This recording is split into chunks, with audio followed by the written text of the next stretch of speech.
عن أبي هريرة رضي الله تعالى عنه سمعت رسول الله صلى الله عليه وسلم يقول مثل المجاهد في سبيل الله والله أعلم بمن يجاهد في سبيله كمثل صاعم القائم.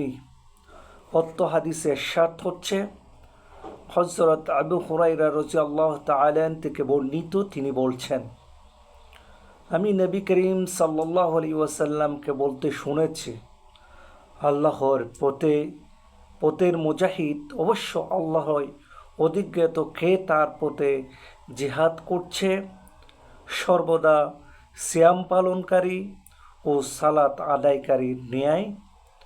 এ হাদিসটি সহিহ বুখারী ৫ম খণ্ড আল জিহাদ পৃষ্ঠা নং ১১২।